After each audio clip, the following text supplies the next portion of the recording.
My name is Cheryl Erickson and I'm the Indigenous focused ECE instructor with Louis Riel Vocational College. Today we will be summarizing Chapter 14 of Health, Safety and Nutrition. Before we get started, I just want to remind you to please read Chapter 14 of your text, as this video is not a replacement for your chapter reading. So when we look at Chapter 14, we're going to discuss promoting safe practices through effective classroom management and what that entails. So one of the first steps in safety practices within your childcare environment is developing safe classroom routines. So setting that stage for safety for children should be some pre-policy creating within your environment. So you should have some set policies and procedures for your staff and for your families to ensure that children are safe. And those policies need to be shared with families prior to starting within your childcare center, as well as staff during that hiring process. Establishment of a daily schedule, predictable daily routines is very important. What your arrival and departure policies look like in terms of signing in and signing out. And if you're transporting children within a center vehicle or by school bus, the types of policies that you might have regarding that are important as well. So in terms of setting that stage for safety, the types of practices we typically apply to our learning environments is evidence-based. So things that are working well within the childcare industry, constantly keeping up to date on current practices. So always staying alert to new trends and guidelines help keep children safe. Gathering information at enrollment. So all those forms that parents are required to fill out are really important that they are completed before that child arrives in your care. So you know all about any health concerns or adjustments that that particular child might have. Reviewing those enrollment materials with the family. So what is your protocol when you're enrolling a family? Do you sit down with the parents and go over the information just to make sure that you understand what the parent is communicating? And then that helps with ensuring those forms are filled out. And prior to starting in a childcare center, families should have an orientation. So they should have a tour of the facility, to visit the classroom before the child attends. And at that point, you can introduce safety practices to the family and to the child. Why is it important to establish that daily routine? Routines are created around time periods. So we set the tone for the child by being predictable, and our daily routine, things revolve around morning snack, lunch, and afternoon snack. Group activities, outdoor play, and free play. So children get a good sense of how the day functions, and they start to tell time by sequences of events that occur through the day. It helps children be comfortable because they always know what's going to be happening next. They know what's expected of them. So I call cleanup, 5 minutes till cleanup. After 5 minutes, we clean up and then we transition into free play or outdoor play. So they always know what that expectation is, and that's comfortable for them. We also have to ensure that transitions are kept minimal as well as smooth. So we should always give children warnings to prepare them that a change is taking place, and to specifically tell them what that change is going to be. If for some reason we have a disruption in the center, as far as maybe snack is going to be late, if we know snack is going to be late, then we should let the children continue on playing and have a longer free play or a smoother transition. So for example, if we already called clean up and the children have cleaned up and they move to the snack table, some songs or a story to pass the time so they're not just sitting and waiting. Waiting is hard for children. A good plan for arrival and departure, those procedures are really important. What are your safety practices to ensure that children are accounted for? So ensuring that when children arrive in your care, that an adult is dropping them off. So there should be a specific individual or a list of specific individuals that are going to drop off the child and who are allowed to pick up the child. And at drop off and at pickup, there should be a sign in. So accountability usually will be time-based. So if a child arrives at 9 a.m., that they're signed in for 9 a.m., and the individual that's signing them in is initialing or signing their name. We should always be aware that children should only be released to specific individuals on their release list. You should have protocols in place where you're checking to ensure that if somebody comes to the door that they have ID and that they are on that list, or you're contacting the parent to ensure that it's okay for the child to be released. As caregivers, we need to monitor children's attendance. If they're away, what is the protocol for parents to follow? Calling in and letting us know, or contacting the parent, especially when it concerns illnesses. We want to ensure that the center is informed if there is an illness going through, so that they can monitor other children for similar signs and symptoms and post that information to the family so that they're aware that there is some type of communicable type of illness going through the center. As far as transportation of children, we need to support safe transportation of children. There are protocols in Manitoba, across Canada, regarding safely transporting. Typically, centers, when they're transporting children on a field trip, will charter a bus that has mandated safety and security protocol. But there are considerations. There's age-related. You shouldn't be transporting any children under the age of 2 on a public transportation. They are required to have car seats or booster seats. So be mindful if you're doing any type of transportation to do your due diligence in finding out what the regulations are involving that, to ensure that children are kept safe. And if you are on a field trip with an older group of children, older preschool or school age, what is your protocol as far as ensuring that you're constantly counting children to make sure that everybody that you're taking on that trip arrives safely to the destination? So you should be counting children before they get on the bus, before you get off that bus, to ensure that everybody is accounted for. You should also ensure that you are informing parents. They should have the option of opting out if they're not comfortable with a field trip. You should be getting permission. Parents should know where you're going, what time you're leaving, when you're going to be back, is there lunch offered, the mode of transportation. So all that is very, very important information to share with parents.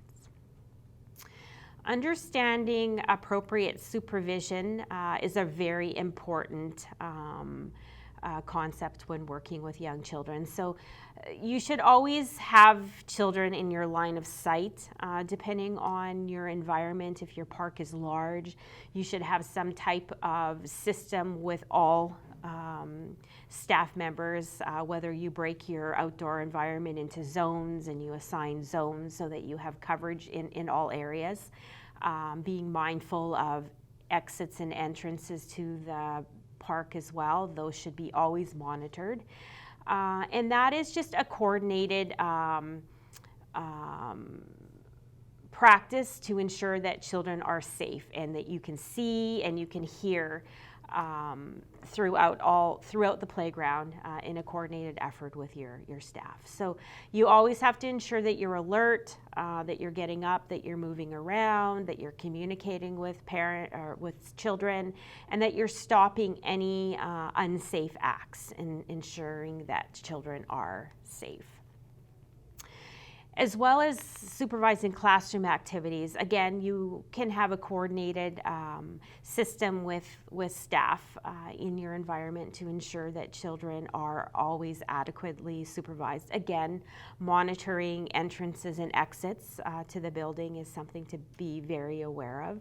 You should also have a practice where children can't just open doors and walk out. You should have some type of safety protocol. A lot of centers will have child-proof doorknobs and things like that, so children cannot just open a door and walk out, that they would need assistance for staff to ensure that they're safe. So, making sure that all, even bathrooms, are appropriately supervised as well in your environment, in case children may need additional help within the bathrooms.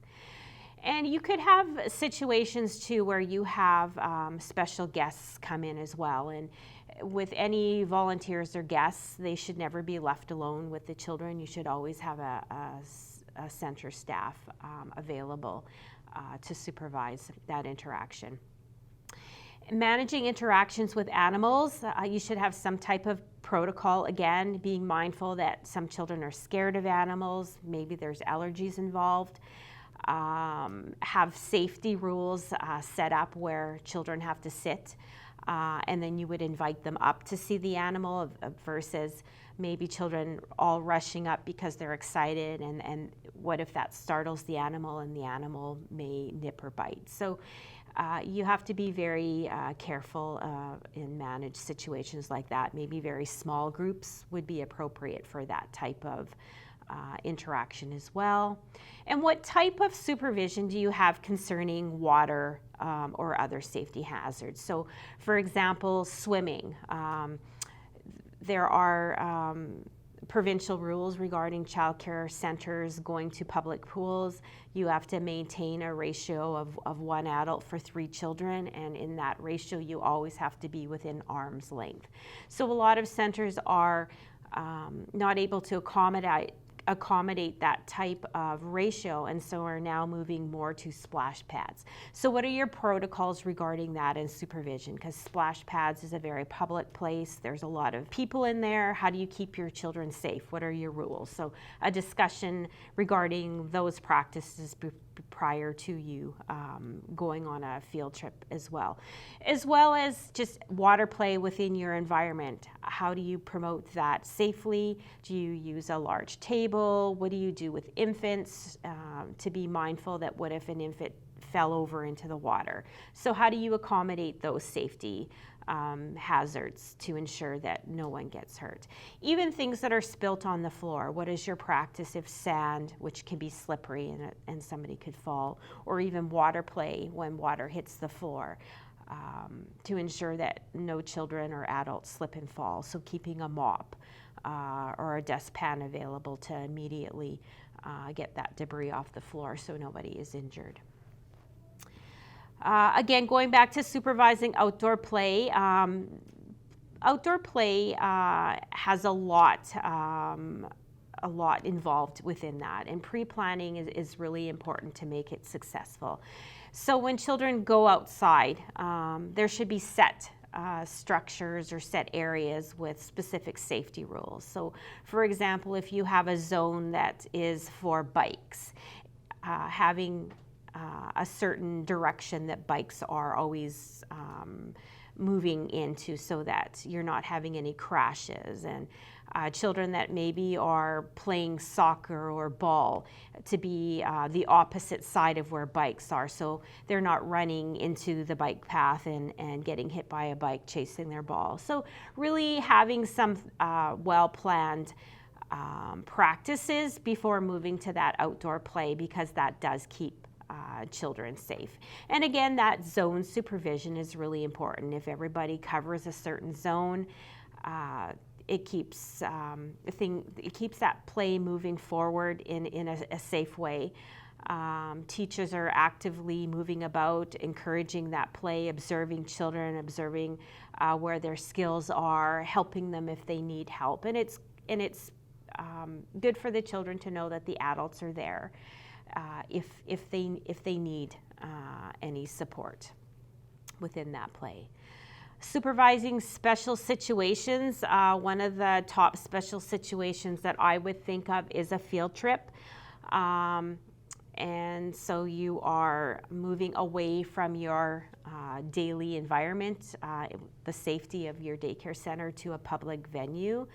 Again, what are some of the protocols that you're going to have, that you're going to talk about as a staff, as a team, to think about what potential hazards could occur or what could happen, that you're prepared for, and to teach your children safety protocols as well. So stranger danger, we are not wanting you to talk to anybody that you don't know while we're on this field trip. Keeps you safe. And always counting your children. Again, you should be counting your kids many, many times throughout the day. I'm not going to say 1 time, 5 times, 10 times. When I'm with a group of children somewhere, I'm constantly counting them. And having a way to identify your group of children from other children, whether it's colored pinnies, hats, or smocks, in a bright, bold color that easily you can recognize. If a child wanders from your group, if you scan the room, you can see the hot pink hat in the distance, and you can easily go and get that child and bring them back to the group. So you can't ever overcount your children. It's a good safety practice to constantly count, because things happen so quickly when children are involved. As well as practices of you want all your children to leave your center, your environment together to go on the field trip, and then come back on the field trip. You want to avoid practices where families are dropping off at the field trip or trying to pick up. That just can lead to confusion and chaos and put children at risk. So establish those types of rules just to keep everybody safe. Volunteers can be very helpful. So if parents want to volunteer and assist, the more eyes on the children supervising the group makes that field trip more safe. When it comes to safety needs of infants, we have to be very mindful of that and make sure that our environment is safe. You're going to avoid field trips for infants in general. Infants are more comfortable within an environment where they're familiar with, and that's a really good practice for infants in terms of overall development. When they feel safe and secure in their environment, they are going to learn, grow, and develop. So why do we want to take them out of an environment that they're feeling comfortable? If anything, bring some special guests into that infant room, whether it's music or some type of outside entertainer that comes into your environment to entertain your infants is always a little bit safer than taking them to an outside venue. So just in terms of daily practices with your infants, when you're opening up your infant room in the morning, always check, do a scan of the room to ensure that it is safe, that there's no broken toys or furniture, there's nothing, rugs aren't turned up or anything that could cause a tripping hazard for a young child. So be mindful of that. You should have a checklist in the morning in your infant program that you should go through to ensure that the environment is safe. Things like storing food, it should be labeled with that particular child's name on it. If it's breast milk, labeled and a date and a time on it. How infants sleep, placing them on their backs within their cribs without any objects in their pillows and things like that that could pose a safety risk or suffocation. Supervising play at all times, being down at the child's level, and also sanitizing toys, especially when they're mouthing it. It should go into a sanitizing bin after that child drops that particular toy and moves on. As well as, teaching safety messages. So being really responsive to that child's needs, using gentle touch, soft words, safe positions, so that infant really gets to know that you're a caring individual and you're there for them when they need, whether it's hugging or holding or singing. And you're developing that relationship, which is really important for an infant. Again, some more safety needs in terms of toddlers and their development. So really reviewing your toddler appropriate safety practices. Toddlers are very busy. They're moving very quickly. Your environment should allow for a space for that child to safely move around the environment, indoors as well as outdoors. Things like swings are really not a toddler safe practice for your outdoor play. Because toddlers are always moving quickly, they don't often notice children that are on the swings. And I've worked in programs where toddlers have gotten hit by children swinging back and forth because they're just not aware. And so I've worked in practices where we removed the swings because we just didn't want toddlers to be hurt by swings moving. So providing things like toileting supports as well. Toddlers are very independent. What kinds of change tables you have that are supportive. So the change table with a staircase that slides out so you can help the toddler independently walk up those stairs and down those stairs for diaper changes is really good. A safety handle on there so that they can hold on while you're helping them up. Just things as far as eating, cutting up foods into small pieces, allowing for them to feed themselves. Those types of finger foods that aren't potentials for choking is really important. And then a practice for toddlers to have where do they store their personal belongings. So a locker that's labeled with their name on it, that would house their blanket, a change of clothes, all their personal belongings so that they can easily get things out of their locker if they want it, and where we know to store their personal belongings. As far as teaching safe practices to toddlers, things like biting, which is often a very common toddler type of behavior because they're still learning to develop their language. They can be very spontaneous in when they get upset. So if a child bites, we need to firmly say no biting and then tell them why. It's because biting hurts. That hurt your friend. Look, your friend is now crying. And then redirection. So provide something else for them to do to remove them from that area where the child was hurt. Modeling and using appropriate words to describe safe play so that the children know what our expectation is, and we can do that with words. We can use that body language and facial expression so that they do understand. Yes, and nodding our head yes, and if we say no, shaking our head no, so they understand and they're starting to learn not only words but body languages and facial expressions as well. Regarding preschool children and safety needs there, again, we have to develop safety protocols with all age groups from young infants up to school age, and to teach them what our practices, what our rules are in each learning center. So our environment should be one that encourages independence, that children can independently move in and out and picking the toys, picking the items they want to play with. We want to do that because it does encourage self-help skills. We want to label their locker with their name on it, and maybe a picture. If they can't read, they can see that, hey, that's a picture of me, that's my locker, and my name is on it, so I can start to identify the letters of my name. And providing easy access for toileting is really important for preschool children. We want them to be independent. We want them to use the bathroom. So toilets should be child size, easy for them to get on and off, as well as the hand washing station. So easy access to soap, to water, to paper towel as well. And for the child also to know that we're there if they need help in that toileting practice.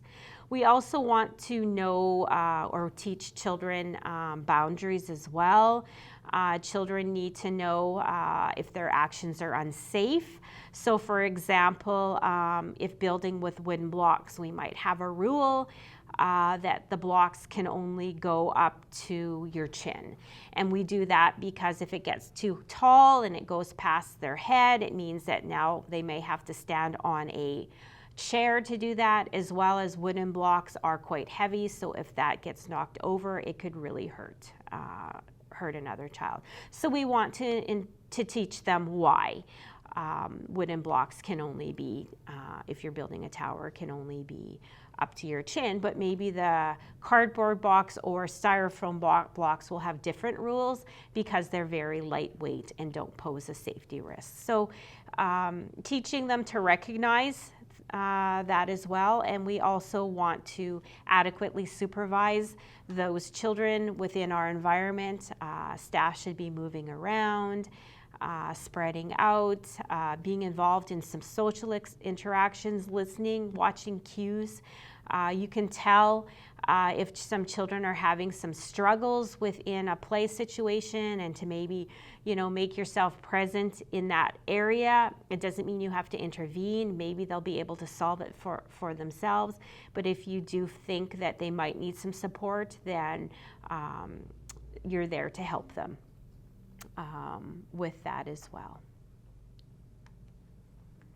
School-age children are far more independent within the environment, but still with every age group you do have to develop safety rules and boundaries. We need as adults to model those appropriate behaviors and establish boundaries with the children. So the one cool thing about school-age children is within a lot of rule situations, you can sit down with them and create rules with them for different areas within your environment. And often that's really helpful because when they're creating the rules, they tend to follow those rules more often. So planning activities as well that challenge the children but also keep them safe. We have to be mindful of that.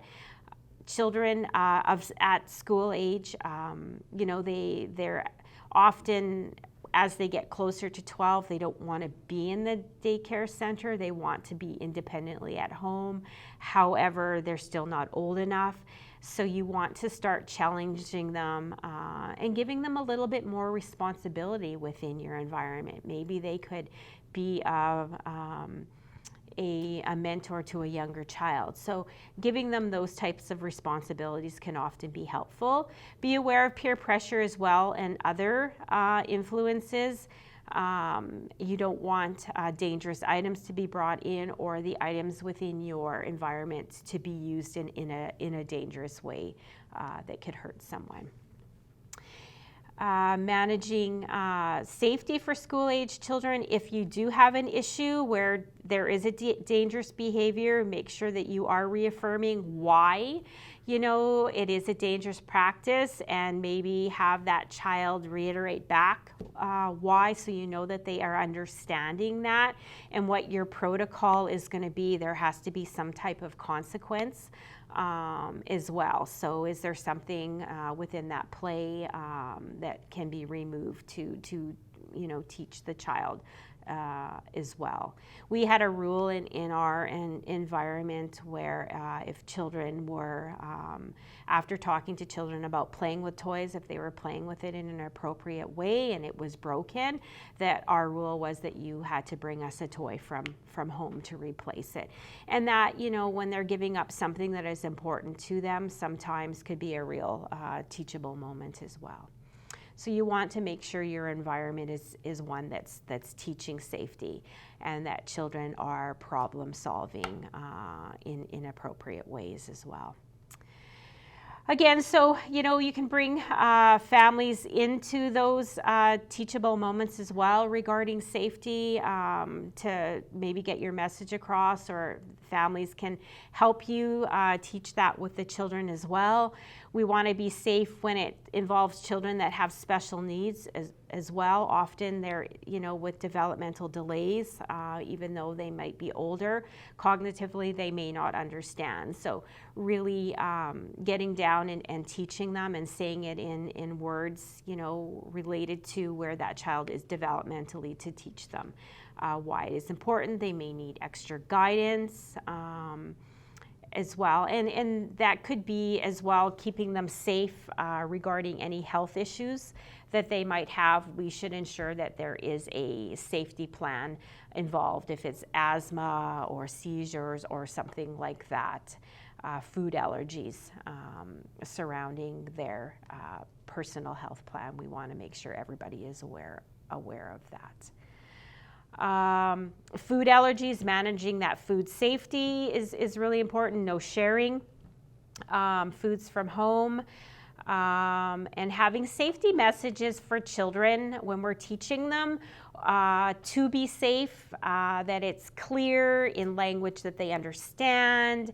It could be signs and symbols that they recognize, and guide them to recognize and avoid safety hazards. So simple things like if you spill water on the floor at the water table, then the rule is that you grab the mop and you mop it up, because if you don't mop it up and a friend comes along and slips and falls in the water, they could be hurt. Would be a very reasonable language to teach a child. Why, and that could go as far as sand play as well, having a broom there as well. So that does conclude Chapter 14 in Nutrition, Health, and Safety. Please do see your instructor if you have any questions regarding Chapter 14, and also just to check in to ensure that you haven't missed any handouts or assignments related to Chapter 14.